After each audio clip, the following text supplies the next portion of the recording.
It's just so convenient, isn't it? You need, you click, you buy, it arrives.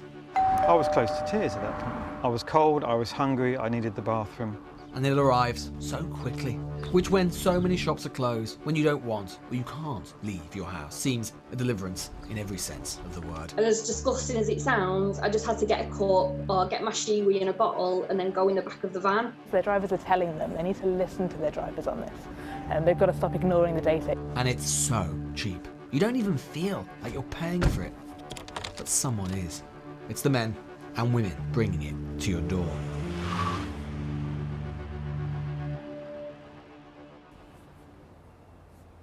Why is it that Amazon drivers always seem to be in such a rush to deliver what you want to your front door? Well, the answer is that they're in a race against time. We've spoken to several current and former Amazon drivers who've told us that the number of deliveries that they're being asked to make on a daily basis over the course of the pandemic has increased significantly, and yet they've not been given the appropriate time to compensate. As a result, they say they are under considerable mental and physical pressure and are engaging in practices which are sometimes unsafe and even potentially illegal, putting themselves and the public at risk. For reasons you'll understand, some of those who agreed to speak to us on camera did so on condition of anonymity.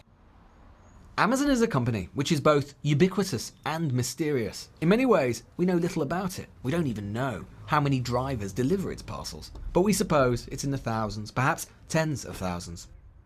John, we'll call him John, is among them. When I first started delivering parcels, it was 120, 130 drops, that's about 180 parcels a day. When the pandemic started, they started putting on more workload, to the extent that now where it's 320 parcels and nearly 200 drops a day that drivers doing, it's physically impossible sometimes. And are you given any extra pay for that, any extra time to do that? Only during the peak periods, which is 6 weeks prior to Christmas, and that's it. John has delivered for Amazon for nearly 2 years. As stressful as it is, in the main, he continues to enjoy it. But then there are those who deliver for a shorter time. For instance, two people we're calling Simon and Gemma. Both lost their jobs as a result of the pandemic and found work as Amazon delivery drivers. It was a no-brainer for me, really. I was, as I said, looking forward to it. Really looking forward to driving, delivering and getting home and being with the family. So you had 2-day training in a classroom. It was just going about safety of driving. They were very big on safe driving.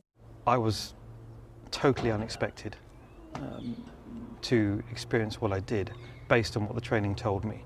I'm fully aware of road safety. You couldn't adhere to those rules based on what we had to do. You've got 15 minutes to load your van. And then there's some days, a lot of us couldn't even fit what we had to get in the van. So we were just trying to find other drivers to take the rest of the parcels. And obviously that's stressing them. And at that point, I texted the ops manager, who then met me briefly for about a minute to run through the app, provide me with my boxes and tell me to go. But it was at that point I realised my first drop was 38 miles away. As soon as the driver is in the van, it's the beginning of what can be a grueling experience. If you think Amazon knows a lot about you, it is nothing to what it knows about its drivers. Every moment, every second tracked, monitored, assessed by its in-vehicle app. They monitor you through the app so they can see how fast you're going, how many parcels you've delivered. They just work everything out. You have a time in the morning when you're at the depot and how quickly you've got to load your van. They monitor you on that. They monitor you on times that you scan on, scan off jobs. So everything's being monitored and the workload's getting higher and it's getting harder and harder and harder to fulfill those routes in 9 hours. You become anxious immediately. You get a list of all the drivers and where they are behind or whether they're ahead or so you know if it's you behind, you'll see straight away. You get a visual explanation that you're behind and that puts you at an anxious situation quite badly. So if you're not meeting your target, you get a message off your manager or whatever saying, oh, you're 7 parcels behind, what's going on? On those messages, it tells you how many drops you've got to do. So, you know, there was ones with 185, 225 drops, not packages, drops. So I think mine was 125 on my first day. Going down country lanes to deliver parcels when Amazon don't even know how bad these lanes are. Might take you 15 minutes to deliver 1 parcel just because of how bad a country lane is. But the app doesn't take account for that. Not a chance, no. just constantly, it's like, oh, speed up, please, speed up, try your best, get as many as you can done. And then obviously you're trying to speed up, you're driving dangerously, you can't deliver how Amazon want you to deliver. So every time you hear a ting, you're anxious. You become more worried that you're not going to be able to reach your target. The law says that the maximum a van driver can drive for is 10 hours. Amazon shifts are 9 hours. That's why it's a race against the clock. Within that, Amazon says there's supposed to be a 30-minute lunch break, but the drivers we've spoken to say that that is a remote prospect, as are even more basic requirements. Toilet breaks weren't a thing. Because the van was so packed, I'd have to wait till I emptied 3 totes just so I had a bit of room.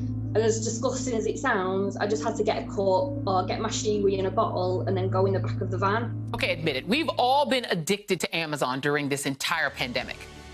In America, just this week, this issue has hit the headlines, again with drivers alleging so little time to make their deliveries that they had to urinate into bottles. Amazon have denied that this happens.